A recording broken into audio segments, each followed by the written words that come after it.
બાપુજી એક પ્રશ્ન પૂછું? પૂછ ને બેટા. કાલે તમે રાશિઓ વિશે સમજાવતા હતા અને હું સાંભળતી હતી. કાલે તમે કહ્યું કે ચંદ્ર મીનમાં છે, આજે તમે કીધું કે ચંદ્ર મેષમાં છે. તેવી જ રીતે કાલે તમે કીધું કે સૂર્ય કર્કમાં છે, તેવી જ રીતે આજે પણ તમે કીધું કે સૂર્ય કર્કમાં છે. તો શું આમ ચંદ્ર પોતાની રાશિ બદલે છે, તો શું સૂર્ય પોતાની રાશિ નથી બદલતો?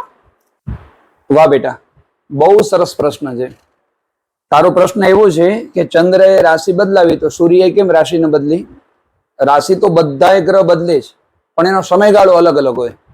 હું તને કયો ગ્રહ કેટલા સમયમાં રાશિ બદલાવે ને એ સમજાવીશ, એટલે તને આ પ્રશ્નનું સમાધાન મળી જશે.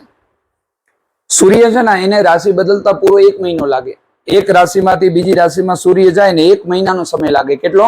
1 મહિનો. એવી રીતે ચંદ્ર ગ્રહને એક રાશિમાંથી બીજી રાશિમાં જવા માટે 2.5 દિવસ લાગે. કેટલો લાગે? 2.5 દિવસ. એટલે બને કે કાલે ચંદ્ર મીન રાશિમાં હતો, આજે 2.5 દિવસ એના પૂરા થયા છે એટલે એ મેષમાં આવી ગયો. વળી પાછો 2.5 દિવસ પછી વૃષભ રાશિમાં આવી જશે.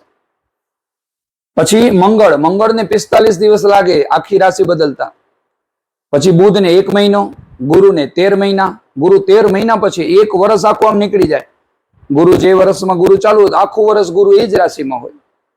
પછી શુક્રને એક રાશિમાંથી બીજી રાશિ જવામાં 1 મહિનો લાગે. શનિને તો 2.5 વર્ષ લાગે. કેટલું લાગે? 2.5 વર્ષ. શનિ જે રાશિમાં હોય એના પહેલાની રાશિ અને એના પછીની રાશિ એ બેમાં ઈ પ્રભાવ આપે. એટલે પહેલાની રાશિના 2.5 વર્ષ, પોતાની રાશિના 2.5 વર્ષ અને પછીના રાશિના 2.5 વર્ષ. 2.5 કેટલા થાય? 7.5. એટલે શનિની 7.5 લાગે. શનિ 2.5 વર્ષ લગાડે એક રાશિ બદલતા. પછી રાહુ ને કેતુ એને 18 મહિના.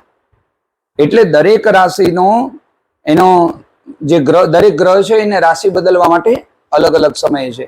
એટલા માટે કાલે ચંદ્રએ રાશિ બદલાવી અને સૂર્યએ રાશિ નથી બદલી. સમજાણું હોય બરાબર?